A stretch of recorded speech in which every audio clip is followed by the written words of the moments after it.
Bus തൊഴിലാളി union CITUവിൻ്റെ ജില്ലാ സംസ്ഥാന ഭാരവാഹികളൊക്കെ നമ്മോടൊപ്പം ഉണ്ട്. ഇപ്പോൾ സ്വകാര്യ ബസ് വ്യവസായം ഏകദേശം തകർച്ചയല്ല, കൂട്ടത്തകർച്ചയുടെ വക്കിലേക്ക് എത്തിയിട്ടുണ്ട്.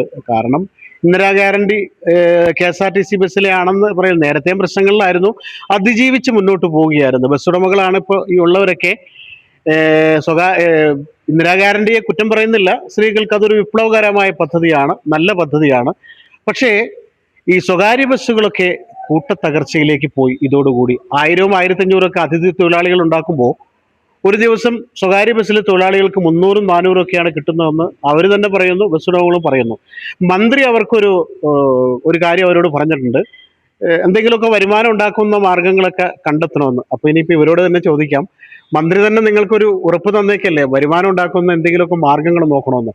അപ്പോൾ ജില്ലാ ബസ് തൊഴിലാളി യൂണിയൻ CITUവിൻ്റെ ജില്ലാ സെക്രട്ടറി അല്ലേ, ജില്ലാ സെക്രട്ടറി, നിങ്ങളുടെ കൂടെയുള്ള ആളുകളുടെ പേരുകളൊന്ന് പറയുക. എന്താണ് മന്ത്രി പറഞ്ഞതനുസരിച്ച് ഇനി നിങ്ങൾ ചെയ്യാൻ പോകുന്നത്? മന്ത്രി പറഞ്ഞതനുസരിച്ച് ചെയ്യുകയാണെങ്കിൽ ഇനി മൊബൈൽ വെജിറ്റബിൾ കട, ടോയ്ലറ്റ്, മൊബൈൽ ചീട്ടുകളി, ഇതൊക്കെ നടത്തേണ്ടി വരുമെന്നാണ് മന്ത്രി പറഞ്ഞതിൻ്റെ അടിസ്ഥാനത്തിൽ നമുക്ക് മനസ്സിലാവുന്നത്. അല്ലാതെ എന്താണ് ഇതിന് വേറൊരു ബദൽ മാർഗമെന്ന് മന്ത്രി ഇതേവരെ പറഞ്ഞിട്ടില്ല. അപ്പോൾ മന്ത്രി പറഞ്ഞ പോലെ ഇങ്ങനെയൊക്കെ തുടങ്ങിക്കഴിഞ്ഞാൽ അല്ലാതെ പിടിച്ചു നിൽക്കാൻ നിങ്ങൾക്ക് മാർഗമില്ലെന്നാണ് തോന്നുന്നത്. അല്ലാതെ പിടിച്ചു നിൽക്കാൻ കഴിയില്ല. വലിയ പ്രതിസന്ധിയിലാണ് ഈ മേഖല പോകുന്നത്. നേരത്തെ ഉണ്ടായിരുന്ന കളക്ഷനെ സംബന്ധിച്ച് ഇപ്പൊ ഏകദേശം എത്രത്തോളം താഴേക്ക് വന്നിട്ടുണ്ടാവും? ഏകദേശം 4000 മുതൽ 5000 വരെ രൂപ ചില ബസ്സുകൾക്ക് കമ്മി വന്നിട്ടുണ്ട്. പിന്നെ എങ്ങനെ നിങ്ങൾ പിടിച്ചു വെക്കും? ഇപ്പൊ ഇങ്ങനെ ഓടുന്നുണ്ടെന്നേ ഉള്ളൂ, തൊഴിലാളികൾക്കും ഇല്ല മുതലാളിക്കും ഇല്ല. വലിയ പ്രതിസന്ധിയിലാണ് ഈ മേഖല പോയിക്കൊണ്ടിരിക്കുന്നത്. അല്ല, നിങ്ങൾക്ക് ഗവൺമെന്റിനോട് അല്ലെങ്കിൽ മന്ത്രിയോട് എന്താണ് നിങ്ങൾക്ക് അഭ്യർത്ഥന രൂപത്തിലെങ്കിലും എന്തെങ്കിലും പറയാനുണ്ടോ? ഈ വ്യവസായത്തെ സംരക്ഷിക്കാൻ ആവശ്യമായ നടപടികൾ സ്വീകരിക്കാം.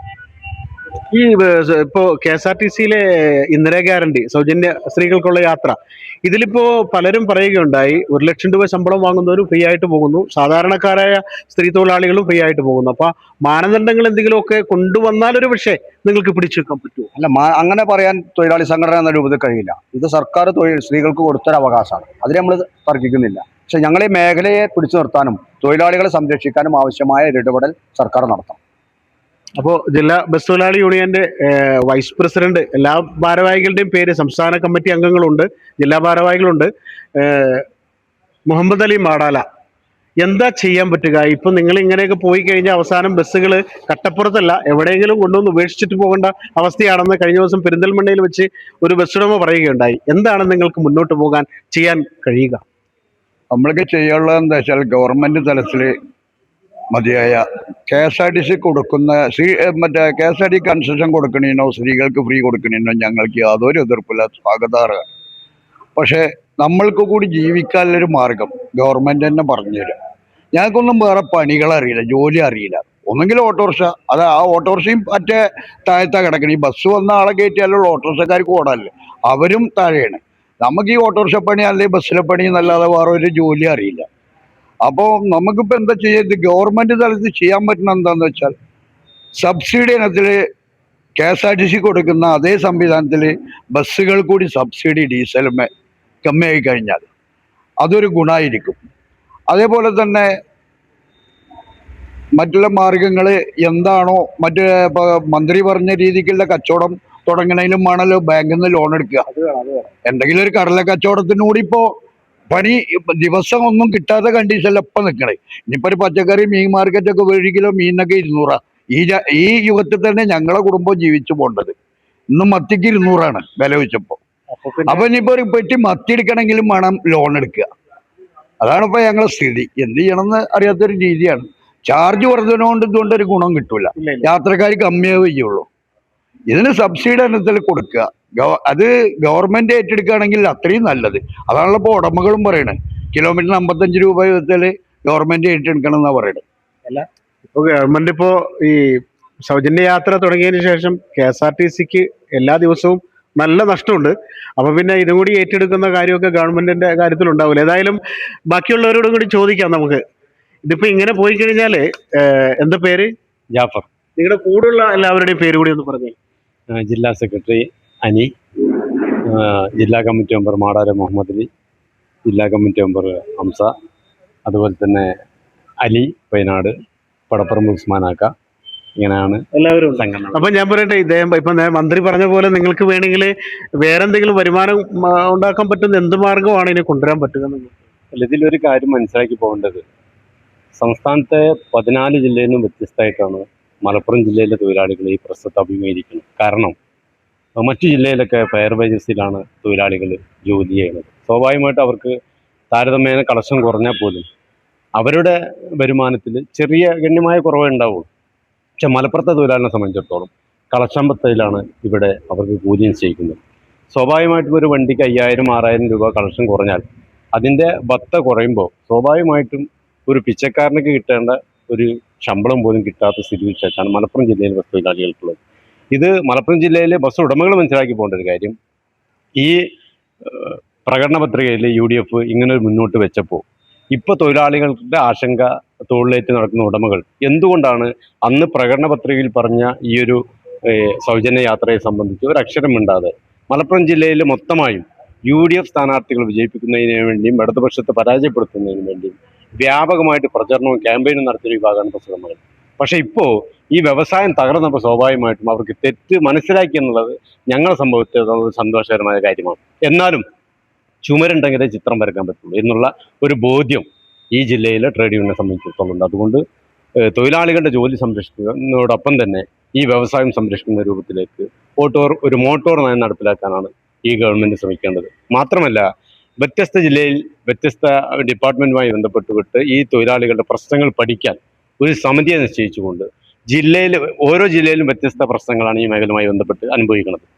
അതിൽ ഈ ജില്ലയിലെ പ്രശ്നങ്ങൾ എങ്ങനെ പരിഹരിക്കാമെന്ന് ഈ ജില്ലയിലെ ഡിപ്പാർട്ട്മെൻറ്റുമായി ബന്ധപ്പെട്ടുകൊണ്ട് ഒരു നല്ലൊരു ചർച്ചയ്ക്ക് തുടക്കം കുറിക്കാൻ ഈ ജില്ലയിലെ ഉത്തരവാദിത്തപ്പെട്ട മന്ത്രിമാർ മുൻകൈ എടുക്കണമെന്നാണ് ബസ് തൊഴിലാളി യൂണിയൻ CIT വേണ്ടി ഈ ഗവൺമെൻറ്റിനോട് അഭ്യർത്ഥിക്കുന്നത്. അതായത് ബസ് തൊഴിലാളി യൂണിയൻ എന്നത് മാത്രമല്ല, ഏകദേശം ബസ് ഉടമകൾ ചിലരുണ്ട്, അവരും തൊഴിലാളികൾ തന്നെയാണ്. കാരണം ബസ് ഉടമയായിട്ട് നടക്കുന്നവരല്ല പലരും. അപ്പോൾ ഇക്കാര്യത്തിൽ അവസാനമായിട്ട് ഒരാളോട് ചോദിക്കുകയാണ്, ഇക്കാര്യത്തിൽ ഇപ്പോൾ നിങ്ങളെല്ലാവരും പല അഭിപ്രായങ്ങളൊക്കെ പറഞ്ഞു, പക്ഷേ മന്ത്രി പറഞ്ഞ ആ കാര്യമുണ്ടല്ലോ, വേറെ മാർഗം നോക്കണമെന്ന്, അതിന് ഒരാൾ മാത്രം ചെറുതായിട്ട് പറഞ്ഞോളൂ. ഏതായാലും താങ്കൾ തന്നെ പറഞ്ഞു, മന്ത്രി ഏതായാലും നിങ്ങൾക്കൊരു ഉറപ്പ് വന്നല്ലോ, നിങ്ങൾ വരുമാനം വർദ്ധിപ്പിക്കാൻ എന്തെങ്കിലുമൊക്കെ ഒരു മാർഗം നോക്കണം. അപ്പോൾ താങ്കളുടെ അഭിപ്രായത്തിൽ എന്താണ് വരുമാനം വർദ്ധിപ്പിക്കാൻ നോക്കേണ്ട മാർഗങ്ങൾ? ഞങ്ങള് ആ മന്ത്രിയുടെ ആ പ്രസ്താവനയെ വളരെ ഒരു പരിഹാസമായിട്ടാണ് തോന്നുന്നത്. കാരണം ഈ ഒരു പ്രൈവറ്റ് ബസ് വെച്ചിട്ട് വേറെ എന്ത് വരുമാന മാർഗത്തിലേക്കാണ് ഞങ്ങൾ തിരിയേണ്ടതെന്ന് ഞങ്ങൾക്കൊരു ഐഡിയ ഇല്ല. പിന്നെ സമൂഹ മാധ്യമങ്ങളിലൊക്കെ വൈറലായിക്കൊണ്ടിരിക്കുന്ന കുറേ കാര്യങ്ങൾ വരുന്നുണ്ട്. അത്തരം കാര്യങ്ങളിലേക്കൊക്കെ നീങ്ങണമെങ്കിൽ തന്നെ അതിന് പറ്റിയ സാഹചര്യമൊന്നും നമ്മുടെ കേരളത്തിൽ ഇല്ല. അതുകൊണ്ടൊരു വരുമാന മാർഗം ഉണ്ടാക്കുന്നത്.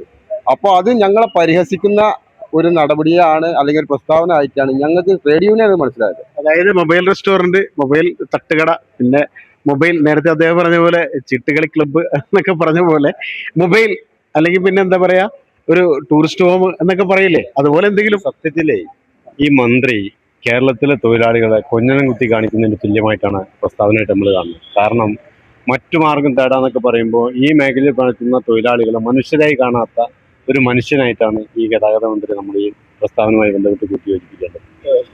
താങ്കൾക്ക് അത് ഞാൻ പറഞ്ഞല്ലോ, അതൊരു പരിഹാസം, അതായത് തൊഴിലാളികളെ പരിഹസിക്കുക. ഈ മേഖല, ഈ സ്വകാര്യ ബസ് മേഖല എന്ന് പറഞ്ഞു കഴിഞ്ഞാൽ ഈ നാടിന്റെ ഹൃദയമിടിപ്പ് പോലെ പ്രവർത്തിക്കുന്ന ഒരു മേഖലയാണ്. സാധാരണ ജനങ്ങളും അല്ലാത്തവരും പല കാലങ്ങളിലായി ഈ നാടിന്റെ ഉയർച്ചയ്ക്ക് വേണ്ടി ആഹോരാത്രം സർവീസ് ചെയ്ത ഒരു മേഖലയാണ് പ്രൈവറ്റ് ബസ് മേഖല. ഇന്ന് നമ്മുടെ നാടിന്റെ വ്യവസ്ഥിതിയൊക്കെ മാറിയ സ്ഥിതിക്ക് ചിലപ്പോൾ അത് ബാക്കിലേക്ക് പോയിട്ടുണ്ടെങ്കിൽ പോലും ഇന്നും ഈ നാടിന്റെ ഒരു അവിഭാജ്യ ഘടകമാണ് പ്രൈവറ്റ് ബസ് മേഖല. അതിനെ സംരക്ഷിക്കാൻ ആവശ്യമായ ഒരു ഇടപെടലും നടത്താതെയാണ് ഇത്തരം ഒരു പദ്ധതിയിലേക്ക് ഈ സർക്കാർ പോയിട്ടുള്ളത്. അപ്പൊ ഈ മേഖലയിൽ നിലനിൽക്കുന്ന തൊഴിലാളികളും ഈ മേഖലയിൽ മുതൽ മുടക്കിയ ഉടമസ്ഥരും വലിയ പ്രതിസന്ധിയിലാണ്. അതുപോലെ തന്നെയാണ് ഈ മേഖല തകരാൻ പോവുകയാണ് ഈ നയത്തോടു കൂടി, ഈ പദ്ധതിയോടുകൂടി. അത് തകർന്നാൽ ഇന്നാട്ടിലെ സാധാരണക്കാരുടെ യാത്രാ ദുരിതം ഒന്നുകൂടി മോശമാവുകയും വളരെ സങ്കീർണമായ അവസ്ഥയിലേക്ക് നമ്മുടെ സംസ്ഥാനം മാറുകയും ചെയ്യും. അത് സാമ്പത്തികമായി വളരെ പ്രതിസന്ധിയിലേക്ക് സാധാരണ യാത്രക്കാർ മാറും. അതുപോലെ തന്നെ ജില്ലയിലെ ഈ തൊഴിലാളികളെ അണിനിരത്തിക്കൊണ്ട് തൊഴിലാളികളുടെ തൊഴിൽ സംരക്ഷിക്കുന്ന രൂപത്തിലേക്ക് ഉടമകളെയും കൂടി കൂട്ടിച്ചേർത്തുകൊണ്ട് ശക്തമായ പ്രക്ഷോഭങ്ങൾക്കാണ് CIT എന്നുള്ള രൂപത്തിലേക്ക് ജില്ലയിൽ ആലോചിച്ചിട്ടുള്ളത്. അത് വരും ദിവസങ്ങളിൽ ജില്ലയിലെ ഉടമസ്ഥങ്ങളുമായി ബന്ധപ്പെട്ടുകൊണ്ടും മറ്റു ട്രേഡ് യൂണിയനുമായി ബന്ധപ്പെട്ടുകൊണ്ടും തൊഴിലാളികളുടെ അവകാശങ്ങൾ സംരക്ഷിക്കുന്ന രൂപത്തിലേക്ക് ശക്തമായ പോരാട്ടങ്ങൾ നമ്മൾ തെരുവിൽ കാണാൻ പോകുന്ന ഒരു സമയത്തിലേക്കാണ് നമ്മൾ കടന്നുകൊണ്ടിരിക്കുന്നത്. മാത്രമല്ല ഈ ഇന്ദിരാ ഗ്യാരണ്ടി വന്നതോടുകൂടി ഈ രണ്ട് മേഖലയും ഇല്ലാതാക്കുക. KSRTC പൂർണ്ണമായി ഇല്ലാതാവും, പ്രൈവറ്റ് ബസ്സും പൂർണ്ണമായി ഇല്ലാതാവും. മറ്റുള്ള മേഖലയ്ക്ക് ഈ സാധനം കുത്തഴിഞ്ഞു കൊടുക്കുന്നതിന് വേണ്ടി കേന്ദ്ര ഗവൺമെന്റിന്റെ കൂട്ടുപിടിച്ചുകൊണ്ട് നടത്തുന്ന ഒരു പ്രക്രിയയാണ്. കേരളത്തിൽ ഇലക്ട്രിക് ബസ് ഇറക്കുന്നതിന് വേണ്ടിയുള്ള ഒരു സംവിധാനം കാണുന്നതിന് വേണ്ടിയാണ് ഇത്തരത്തിലുള്ള നടപടികളായിട്ട് മുന്നോട്ട് പോകുന്നത്. രണ്ട് മേഖലയെയും ഇല്ലാതാക്കുക എന്ന പൂർണ്ണ ലക്ഷ്യമാണ് ഈ മന്ത്രിസഭയ്ക്കുള്ളത്. ഒരു പഠനവും കൂടാതെ, ഇതിനു വേണ്ടുന്ന പ്രത്യാഘാതങ്ങൾ പഠിക്കാതെ, ഒരു പഠനവും നടത്താതെയാണ് ഇത്തരത്തിലുള്ള ഒരു ഗ്യാരണ്ടി നൽകിയത്. ഇത് രണ്ട് മേഖലയെയും ഇല്ലാതാക്കുന്നതോടുകൂടി തന്നെ കേരളത്തിലെ യാത്രാ പ്രശ്നം രൂക്ഷമാകും, വിദ്യാർത്ഥികളുടെ യാത്രാ പ്രശ്നം രൂക്ഷമാകും. വലിയ പ്രതിസന്ധിയിലേക്കാണ് കേരളം നീങ്ങിക്കൊണ്ടിരിക്കുന്നത്. ഏതായാലും ബസ് ഉടമകൾ, ബസ് തൊഴിലാളികളൊക്കെ പറയുന്നത് വളരെ പ്രധാനപ്പെട്ട കാര്യങ്ങളാണ്. അവരെ മാത്രമല്ല, വിദ്യാർത്ഥികളുടെ യാത്ര ബാധിക്കും, മാത്രമല്ല യാത്രാക്ലേശം രൂക്ഷമാകും. ചില ഉദ്ദേശങ്ങളൊക്കെ ഉണ്ടാകാം, അതുകൊണ്ടായിരിക്കാം ഇങ്ങനെയെന്നും അവർ പറഞ്ഞു വെക്കുന്നുണ്ട്. ഏതായാലും സംസ്ഥാന സർക്കാർ, മുഖ്യമന്ത്രി ശ്രീ VD സതീശനും ഗതാഗത വകുപ്പ് മന്ത്രിയൊക്കെ മനസ്സിലാക്കേണ്ട ഒരു കാര്യം, ഈ ലക്ഷക്കണക്കിന് ബസ് തൊഴിലാളികളുടെ കുടുംബങ്ങൾ പട്ടിണിയിലേക്ക് നീങ്ങുകയാണ്. 300-400 രൂപയ്ക്ക് ഒരു ദിവസം ബസ് ഓടിച്ച് തൊഴിൽ ചെയ്ത് വൈകുന്നേരം കിട്ടിയാൽ അവരുടെ ഒന്നും കുടുംബം മുന്നോട്ട് പോകില്ല. അതിഥി തൊഴിലാളികൾ 1000-1500 ഉണ്ടാക്കുമ്പോൾ അവരൊക്കെ എന്ത് ചെയ്യണമെന്ന് ആലോചിച്ച്, ഇപ്പം മന്ത്രി പറഞ്ഞ പോലെ ഉള്ള മാർഗങ്ങളിലേക്ക് അവർ തമാശ രൂപത്തിൽ പറഞ്ഞാണെങ്കിലും മന്ത്രി അവരെ പരിഹസിക്കുകയായിരുന്നു എന്നാണ് അവർ പറഞ്ഞു വെക്കുന്നത്. ഏതായാലും ഇക്കാര്യത്തിൽ ഒരു തീരുമാനം ഉണ്ടാകണം. അല്ലെങ്കിൽ KSRTC, അതായത് സർക്കാർ ബസ് സർവീസും സ്വകാര്യ ബസ് സർവീസും ഒരുപോലെ ഇല്ലാതായി പോകുന്ന ഒരു അവസ്ഥയിലേക്കായിരിക്കും നീങ്ങുക. ശക്തമായ പ്രക്ഷോഭവുമായി മുന്നോട്ട് പോകാനാണ് CITU ഇക്കാര്യത്തിൽ തീരുമാനിച്ചിട്ടുള്ളത്. ഈ ഇക്കാര്യത്തിൽ ഒരു അടിയന്തര ഇടപെടൽ ഉണ്ടാകണമെന്ന് ആണ് അവർ അഭ്യർത്ഥിക്കുന്നത്. ഞങ്ങളും അഭ്യർത്ഥിക്കുന്നത്, പൊതുജനങ്ങളും അഭ്യർത്ഥിക്കുന്നത്, ഈ സർവീസ് ഇവിടെ നിലനിൽക്കണമെന്ന് ആഗ്രഹിക്കുന്ന യാത്രക്കാരും അഭ്യർത്ഥിക്കുന്നത്. Jabbar Venad, One News, Malappuram. The pleasure of personal banking. Mannarkkad rural service സഹകരണ ബാങ്ക്.